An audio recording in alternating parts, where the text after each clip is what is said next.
What's going on, everybody? Welcome back to the channel. Today I'm going to be doing a quick how-to video on removing rust from your gas tank in either your Grande or I'm sure similar models or any motorcycle in general.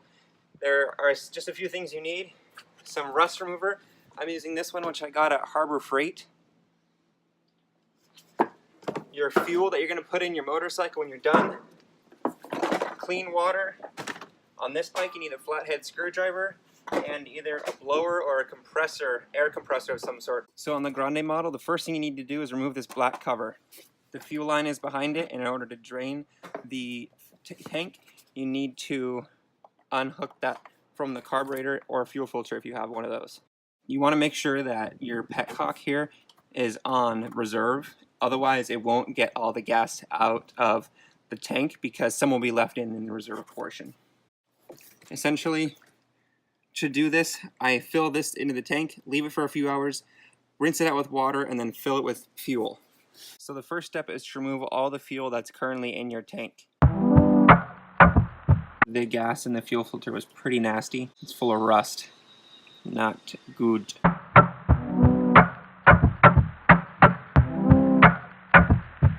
Okay, there it is. The last of the gas is out. So I'm going to go ahead and shut this off. So now that all the gas is out, I need to put in the rust remover. So in order to do that, on the Vespa Grande, you have to make sure that this cap here underneath the seat is all the way open because air can get on top of the fuel, and this is the release valve.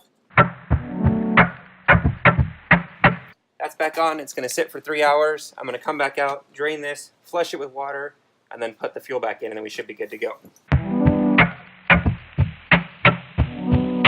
What I'm going to do is just put a little bit of water in it and then switch it around. Hopefully that'll be good enough to get the rest of it, to get most of it out. After the water emptied out of the tank, I filled it with fuel and let it sit for a few minutes so the water would collect at the bottom of the tank.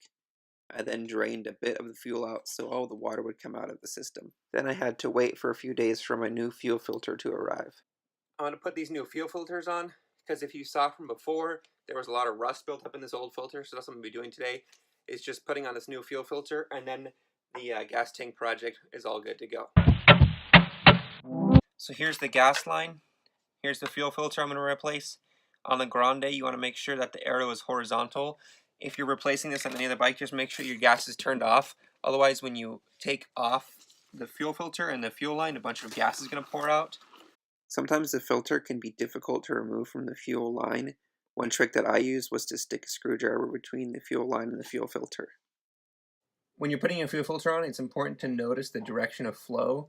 On this one, it's got an arrow printed on it, and I assume most will.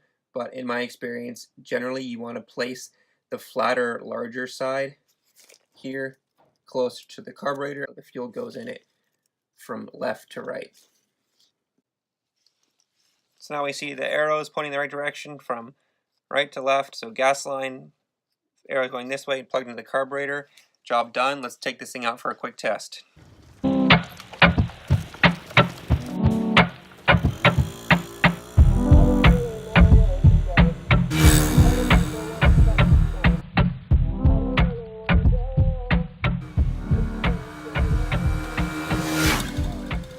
So I took this thing out for a few test runs.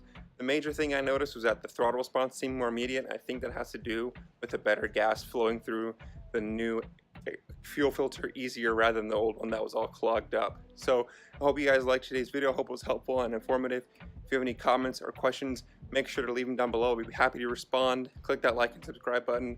Hope you all have a nice day. Peace out.